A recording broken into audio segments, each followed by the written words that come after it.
We have final rosters. That's right. The PWHL hits the ice for its third season. Let's talk about who made the cut and who didn't. This is the Women's Hockey Report presented by Locked On NHL. Your weekly look at the world of women's hockey.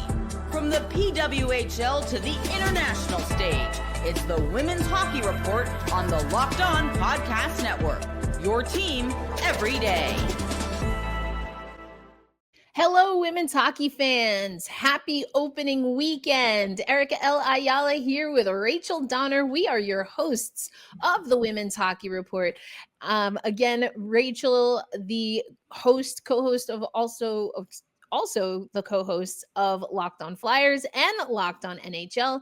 And I am your host of Locked On Kraken. We are so excited to be back here together again for another episode, Rachel. We're going to talk about final rosters for all of the PWHL teams, what's happening with the Ottawa Charge, and some other PWHL news, including finally, Rachel, a return to our game to watch of the week. But let's start with these final rosters. All teams dropped their final rosters. We had been getting cuts throughout the training camp period. Yeah, so Rachel, I mean, someone that I had said kind of needed a resurgence in their pro career. I think we saw that even in the league prior to the PWHL. So gets signs with Ottawa over the summer. We had talked about that when we did our deep dives into each team, but then was cut and released from Ottawa as part of their final series of cuts, Rachel, but makes the final roster for Minnesota as a reserve. Yeah, that was kind of a left turn, if I would say so. I mean, especially because she got that 1-year contract over the summer. Like, obviously nothing is guaranteed in this league, but you would think that it would give her a leg up, but she just did not make the cut. Now, it was good for her that the Frost are giving her this opportunity as a reserve player, but I think, she's going to have to claw her way back into the league. Yeah, I think that's interesting. And just other players that, and I see reserves here and in other seasons or other leagues, more specifically, Rachel, you see someone as a reserve, or sometimes it was called practice players in some of the other iterations of women's pro hockey. And you're like, okay, well, this person has X job, or they're coaching at this, NCAA or U Sports institution. And so you're like, okay, big name on a reserve squad, maybe not the end of the world. Although we have discussed that the reserve clause and designation, perhaps is what I should say, is not necessarily even where Kendall Coyne-Schofield, right? She told us that when she joined us on the show, it's not necessarily where the players maybe want it to be. And Kendall's words on our podcast was, we might have already outgrown that kind of reserve or practice player as it's been designated, but I wonder, like, does this have a little bit of a different feel, knowing that, at least in theory, right, the PWHL should not create these situations where someone perhaps is opting to be a reserve or practice player because they're juggling something else? I mean, is this just skill-based now? Yeah, I mean, that's what it's looking like. And these are hard decisions that these teams have to make. And even with expansion, there's still a limited number of full-time roster spots available, with only 23 per club, teams requiring to have 3 goaltenders. Mm-hmm. It's really tight. And some players like that are going to be on the outside looking in. Yeah, I mean, you look at Lauren Gable is someone else that stood out to me, perhaps as a surprise. Both Lauren Gable and Elizabeth Giguere, part of the Patty Kazmaier Club, but Lauren Gable, a reserve. Then you look at Chloe Arard and Kelly Babstock, who didn't make the cut when it came to the Boston Fleet. So it's interesting to see, how things are shifting here. And I believe there was an article, I think, I forget where, I think maybe Sportsnet, but, where athletes are talking about, the trades and stuff, they hit a little different in the PWHL, whether that's a sign of progress or not, I guess it's up for interpretation. I think what we can say is that trades, cuts, retirements are a part of sports. Yep. It is Oh, go ahead. interesting Sorry. because, there's only 2 or 3 reserve spots on each of the teams right now, and that's not a lot of backup for No, injuries, given no. the sport of hockey and what we know about it. No, it is not. And perhaps you say, "Oh, that's why they're doing the Seattle Kraken thing and carrying three goaltenders." But I do like carrying three goaltenders because goaltending is a really tough position to have just pluck someone out of, a random pool of players on paper. Um, you know, eh, that's what e-bugs are effectively, but I think it's less than ideal, to say the least, to do that. So I like that. And, again, Kendall Coyne Schofield thought that, maybe this system was already on its way out early in the league. So very curious to see if and how the teams can, utilize that a little bit differently, if at all. If at all. Okay. Anything else that stood out to you, that we want to talk about when it comes to the signings, and why is it a certain draft player finally inking in New York? Yeah, that is the big headline here, of course, is Casey O'Brien finally signing with the New York Sirens. She was the last first-round pick by a mile, to get that contract, and, she is, following the Sarah Fillier route with a one-year deal here, and, I guess that's how they're doing things in New York, with their top players, obviously, except for Calty got a multi-year deal, but that's a whole other thing. But that being said, I think it is a good thing for both player and team, and I think that, again, based on my observations of Sirens camp, being there, one practice day and for both scrimmages, there does not seem to be any issues there. And Casey was a part of the team before signing the contract officially, and Mhm. it was seamless there. So I think, you can say it's an issue, but you're looking from the outside. But I think that's just the way the Sirens are running things right now. Yeah, I think and we've alluded to this before, we don't really know. There's not a lot of transparency when it comes to how these contracts or what the contracts look like. And, I think that some players are experimenting with autonomy. And so we've talked about this even when it came to, like you said, Sarah Fillier. What is the value added for having that flexibility, knowing that from what we hear, expansion continues to be on the horizon. So, how nimble and flexible do you want to be there? But then also, is it a situation like we talked about in Montreal where maybe a Marie-Philippe Poulin takes a little less so that you get more? And then there's the other side of that, right? How are you divvying out multi-year contracts? And maybe is the O'Brien deal, or what Fillier did, we've talked about this, is that a way to also be team friendly while also, again, giving that player a little bit of flexibility and autonomy Yep. for when some salary space opens to then receive that rather than be locked into a 2 or 3 year contract? I guess, we'll have to just keep talking about it. It's not really something that is a part of like the standard conversation when it comes to women's hockey yet.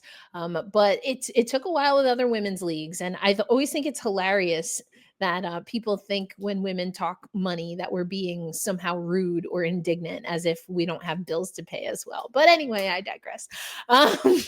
Rachel, let's talk about some players. So I want to specifically focus on New York and Seattle. I'm in Seattle right now. You're in New York. And we've been able to go to training camps. Are there any, I don't know, surprises or pleasant surprises? Someone that you thought really earned a spot coming out of camp? Yeah, I mean, obviously they're stacked in terms of their draft picks from this year, and in fact, they had 5 skaters and 2 goaltenders from the 2025 draft make the cut for their roster this year, and an additional skater on LTIR, Dale Ross, which created the opportunity for Nicole Valerio to make the starting roster. She's a reserve player, but she's active to start the season, a defender. She was definitely a camp standout. We've seen her on the international stage before, and just a really, really strong defender. So I'm very excited for her to get this opportunity to state her case. And, maybe she earns a full-time roster spot elsewhere if she plays well and the Sirens don't have room for her. Yeah, I love that insight. As far as Seattle, I really do think that two forwards stand out to me. One is Mara Wagner, who I've talked about on Locked on Kraken, is local. And so that's always, of course, a really good storyline. I think had a pretty solid camp, was, dependable in the drills. Nobody was able to attend, Rachel, the preseason games for Seattle against Vancouver. So none of us got to see what Wagner or anyone else was doing on the ice, but it's fine. I'm totally over it. And another player is Lily Delianidis, who I thought just at times I was like, wait, who is that again? I mean, was skating in a manner that at times I was like, am I looking at Wagner? Am I looking at Wilgren? Am I looking at Bilka? I mean, I think some of it is her build, right? A little bit unassuming and also just super sharp. Not a lot of wasted movement. So I'm very curious to see how she can be integrated into this Seattle Torrent inaugural season roster. Another thing, Rachel, just before the final, I guess almost 24 hours before the final rosters dropped, we also had a trade. And Denisa Křížová returns to the Minnesota Frost. Yeah, that was definitely a surprise for sure. I think, it's good for Křížová, right? Going back to the Frost, where she started her PWHL career and has been there the whole time. And I think, for Vancouver, or excuse me, even though Minnesota drafted Anna Seghetti, right? Vancouver could use some depth at the center position, and this helps them tremendously. So I think it's a win for both teams, and I think the Frost could use the depth scoring that Křížová provides. Yeah, and Kara Gardner Maury saying this was not an easy decision to make. Denisa is just a strong forward. Denisa is not just a strong forward, but a high quality individual and has been a valuable member of our team in her short time with the Goldeneyes. And, for Minnesota, what we hear from Melissa Caruso is, after watching Anna over the last 2 weeks, we think the world of her and are confident she is going to contribute in Vancouver immediately and for a long time. So, also goes on to say to bring back a cornerstone of our championship team was something we couldn't turn down. That's, of course, General Manager Melissa Caruso talking about bringing Denisa Křížová back. So I think, it's really interesting. We'll have to see if we feel that one side got fleeced, so to speak, over the other. But apples to apples, it's got to feel pretty good as a youngster to be a part of a trade that includes a player of the caliber like Denisa Křížová. And so now has placed Anna Seghetti on my player to watch list for sure. Absolutely. That's going to be some sort of little mini revenge factor going on there. That's I bet. right. I'm telling you, revenge games are real, especially for expansion teams or trades overall. Coming up on the Women's Hockey Report, let's talk about the Ottawa Charge. Where are they going to play if this new arena in Ottawa is no longer suitable and viable for the PWHL's future plans? We'll talk about that and more on today's episode of the Women's Hockey Report. Let's be honest, most of us can't even name all of our financial accounts, let alone what they're worth. Between 401ks, your savings account, and investments, it's easy to lose track, and that can mean leaving money on the table. And that's why I started using Monarch. It's an all in one personal finance tool that brings your entire financial life together in one clean, easy to use interface on your laptop or your phone. I love that you can organize everything together. You can track your spending. You get a better handle on your investments without having to touch a spreadsheet. And the visual dashboards make it so much easier to understand when your money's coming in and where it's going out. And then you can make your money work harder for you in the long run. So don't let financial opportunities slip through the cracks. You can use code Locked On NHL at monarch.com for 50% off your first year. That's monarch.com, code Locked On NHL for half off your first year.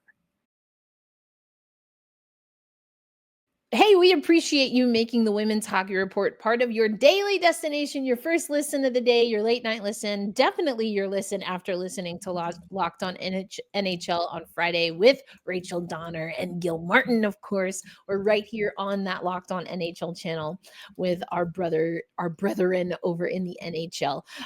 But Rachel, we have to talk about the updates with the Ottawa Charge. We talked about this several weeks ago, several episodes ago already. There have been city council meetings effectively and public hearings to try and figure out what was going to happen with the new Lansdowne Park that is coming to Ottawa that has been approved, but the plan approval was under scrutiny from the PWHL, as we discussed, Rachel, because the PWHL, there's a few things, and we talked about this on the last time we talked about the topic, I should say. We mentioned that part of the wrinkle for the PWHL, both Jana Hefford and Amy Shearer saying that the PWHL was told they would have a seat at the table when it came to the logistics of this new arena, which of course would include how many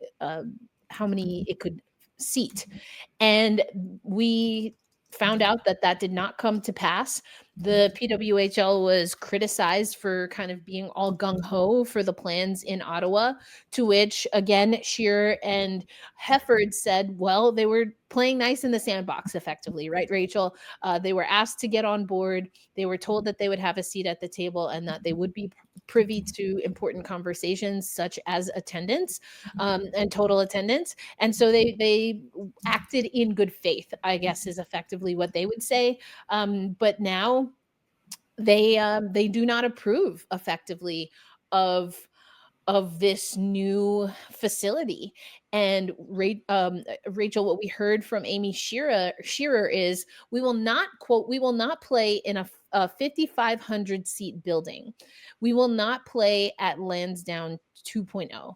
That's the one option not on the table.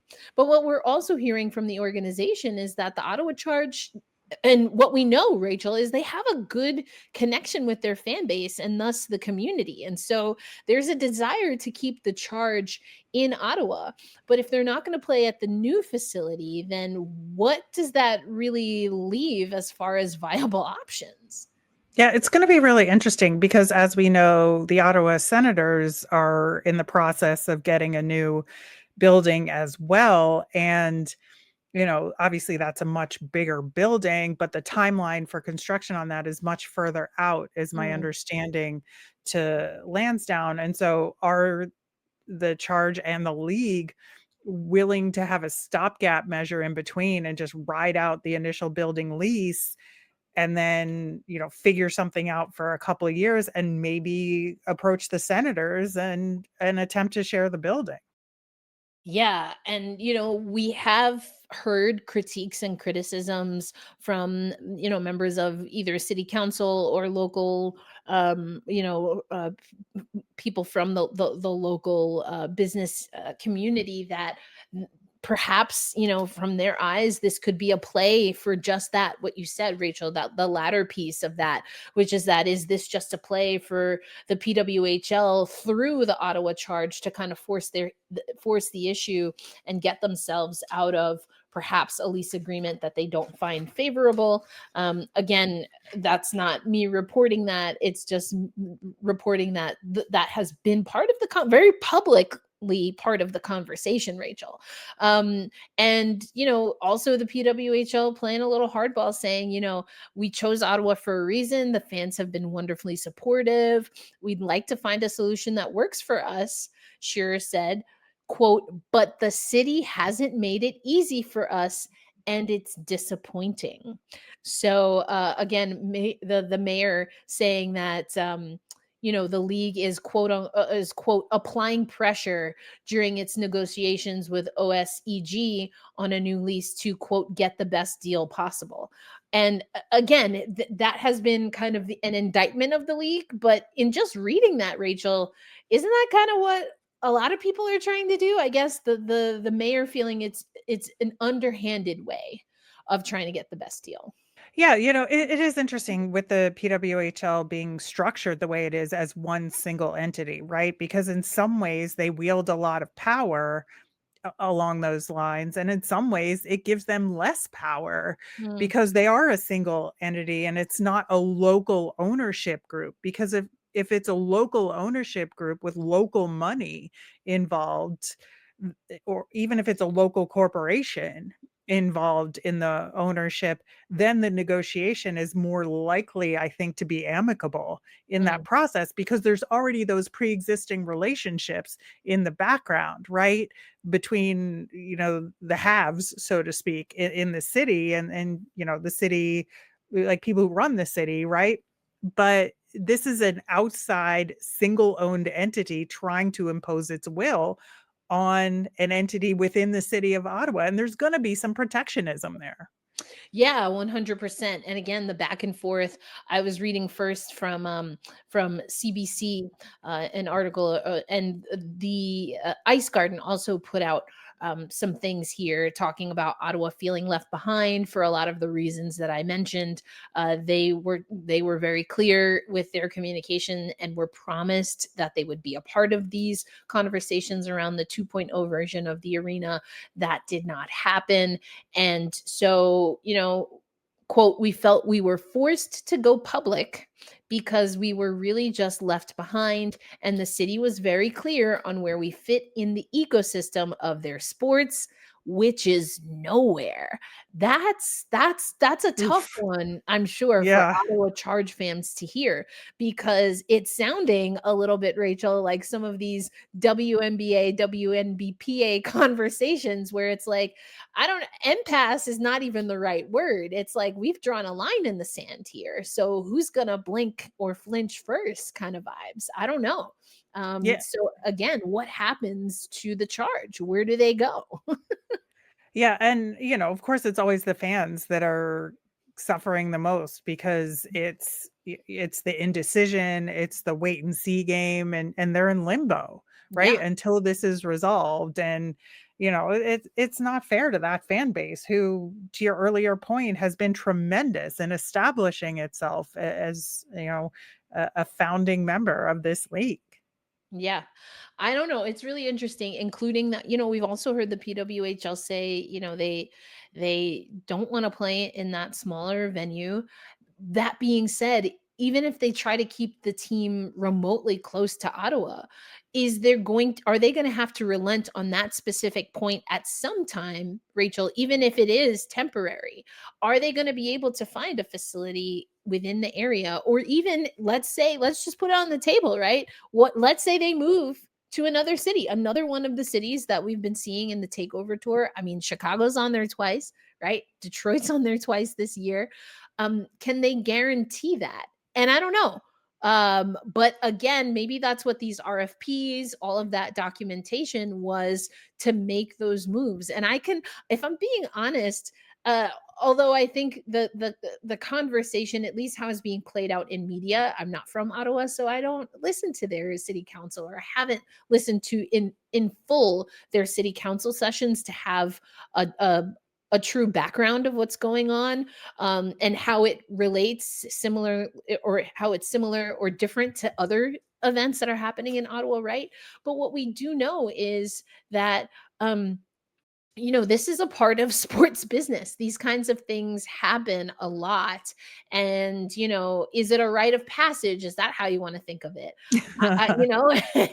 Is it something where, again, the PWHL is going to have to really stand firm and be more clear? And it seems like at minimum, that's a lesson that they can take away, as well as the reason, again, why they went public, because they felt that they were promised something that was then, to use Amy Shearer's term, reneged on by the city of Ottawa. So I don't know. Are we gonna have PWHL insert team not because of expansion, but because of relocation? I don't know. But we will definitely keep Too soon. Too much too soon. I mean, we got two teams at least that are going to play with the with the all city version of the uniforms. So what's one more? No, that would be terrible. I think that it just seems so electric, to the point where the league, right, had the draft in Ottawa. Was that maybe also some gamesmanship now in hindsight? I don't know. To make a case for how much Ottawa fans love the PWHL, who knows? I wouldn't be mad at it, to be honest. Like, you got to make your case. And I think Ottawa as a community has shown that they really want women's hockey. So what that looks like, I guess only time will tell, Rachel. But coming up, we're going to talk about what is on deck for the opening week of the PWHL season, as well as the captains and alternate captains throughout the league. Today's episode of the Women's Hockey Report brought to you by our friends at Rougiette. Let's be real, making excuses doesn't solve anything. We've all heard them before. It's just stress. I'm tired. It happens to everyone sometimes. But when it comes to performance, sometimes your body just needs a little extra support. And that's where Rougiette comes in. Rougiette.com offers fast-acting, doctor-prescribed treatments for ED, designed to help you stop making excuses and start making moves. Rougiette makes it easy to get started. You just connect with a board-certified doctor 100% online. No awkward waiting rooms, no in-person appointments. If prescribed, your treatment ships discreetly straight to your door. The process is fast, simple, and private, and it's all handled by real doctors. Visit rugiet.com/LockedOnNHL to get 15% off your first order. That's rugiet.com/LockedOnNHL. And don't forget to use our code LockedOnNHL so they know we sent you. Rougiette, stop making excuses and start making moves. The NBA season is well underway, and there is no better place to get in on the action than FanDuel, the official sports betting partner of the NBA. Even if you miss the start of a game or you want to ride a hot hand, FanDuel has live bets on everything from who will score next to fourth quarter comebacks. Plus, you can even combine those live bets into a same game parlay for a shot at an even bigger payout. It keeps every game exciting, especially when your team's making that late push. And earlier in the season, I would have said, yes, please always bet on the Sixers. Now I'm not so sure, but go Sixers anyway. Right now, FanDuel is giving new customers $300 in bonus bets. Win that first $5 bet win. So head to FanDuel.com to sign up. Play your game with FanDuel, the official sports betting partner of the NBA. Rachel, it is finally time. We've got games that count for real, starting today, Friday, and we are super excited. That being said, first, Rachel, let's go over what we know as far as leadership. Some teams, obviously, because of expansion or the fact that they exist, have captains. They have some captains or new people in leadership. Some seems to be the same old song, but why don't we start with what seemed to be a pretty obvious pick, and that is Seattle naming Hilary Knight their first captain. Yeah, I mean, was there really any other option for them? I don't think so. She's captain of everything. That's right. Aneta Teralova, talking to us in a media scrum, was asked about that. At first, the players were like, we're not really going to give anything away. And then Aneta was like, I mean, come on, it's Hilary Knight, right? Like, we all know it. And we were like, okay, like you said it. I thought that was really funny. But yes, Hilary Knight, Captain America will be the captain also of the Seattle Torrent. I gotta get used to not saying PWHL PWHL Seattle. Seattle. Yeah, which is funny because I also had the same thing with NHL Seattle when I was covering the pre-Kraken days. Got to write for the website, which was kind of cool. Okay, we don't really have too many changes across the board. Minnesota, as far as we know, is sticking with Kendall Coyne Schofield alongside Lee Steckline and Kelly Panic. I mean, can't go wrong there. You were at Sirens training camp, so it will be Zandy Hart once again, but some new alternates because former alternates have gone elsewhere. Yeah, I mean, I think excellent choice in Sarah Fillier, as arguably the best player on the team right now. And now that she signed a more extended contract with the team, she's more of a permanent fixture. So that made sense. And Jamie Bourbonnais, who honestly was one of my favorite players to watch in camp this year, just a tremendous blue liner, and really excited to see what her season looks like this year. I love it. New York leading from the back, as in the blue line, not in the standings, hopefully. So too early, too soon. I mean, I'm just saying, years past haven't served New York very well. We'll have to see if they can break through. A very new look to the New York Sirens. So very eager to see what that looks like. Okay, moving on.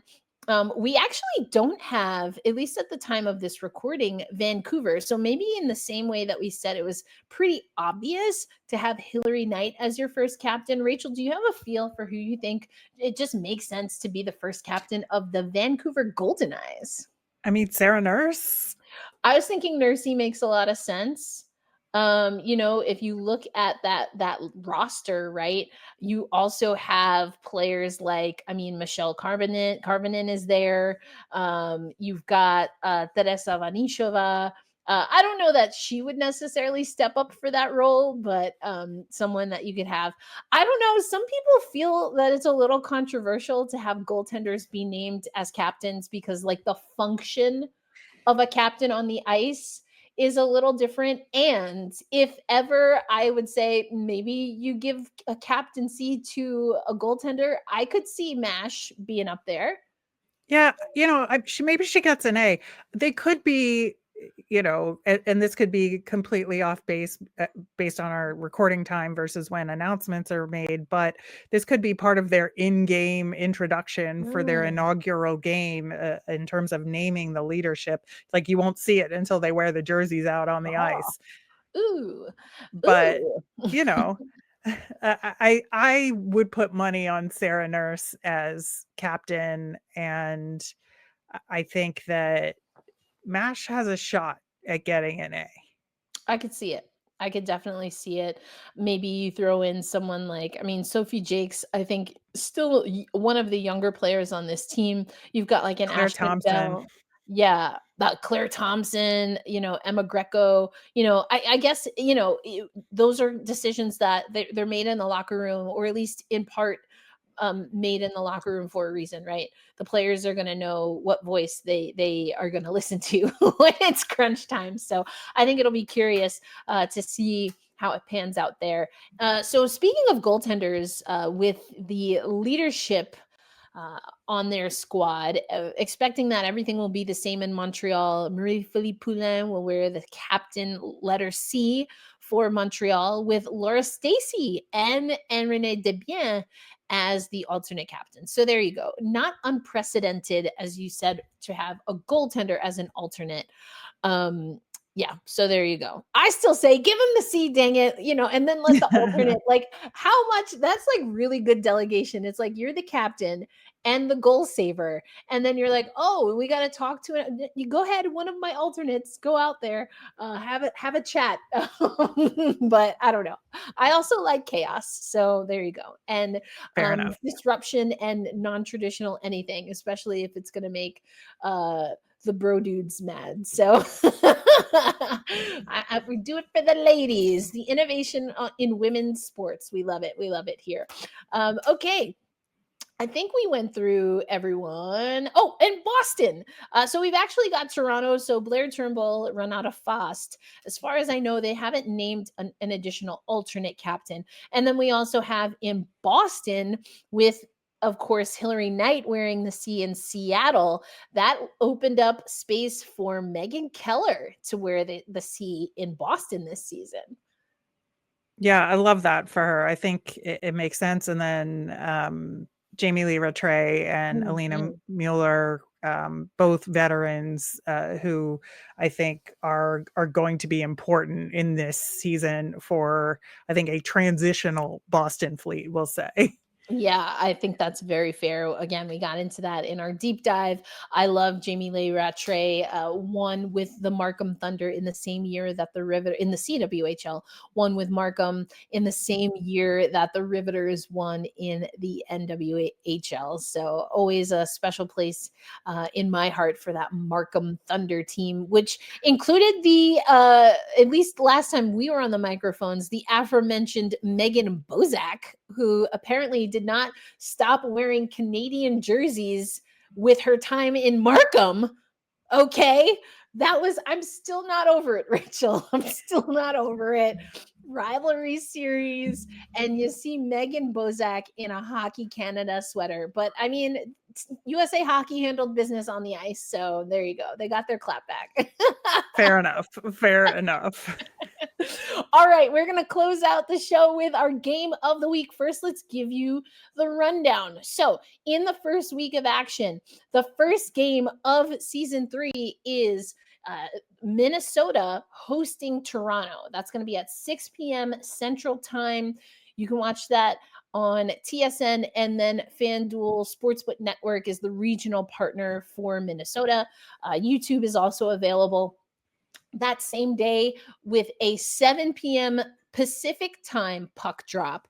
The Vancouver Goldeneyes at Pacific Coliseum will host the Seattle Torrent. And as we've mentioned before, there's a bus of 100 fans from Seattle going up there. Then throughout the week, including leading up to, we're going to give you the November 28th game as well, another Seattle game, but we'll likely have a recording that Friday for you, but we just want to make sure we go through the 28th. We've got New York at Ottawa on Saturday. Then we have Montreal at Boston, Rachel, on Sunday. On Tuesday, November 25th, New York at Montreal. On Wednesday, November 26th, 7 p.m. Eastern Time, Vancouver at Ottawa. And then, as I mentioned, just to take you through next Friday, we have the Minnesota Frost at the Seattle Torrent, their first home game at Climate Pledge Arena. I will be in the house for that one. That is a 1 p.m. Pacific game. So there you go. All right, Rachel, your pick for game of the week, all the way from the 21st. We'll include that 28th game if you want to take it.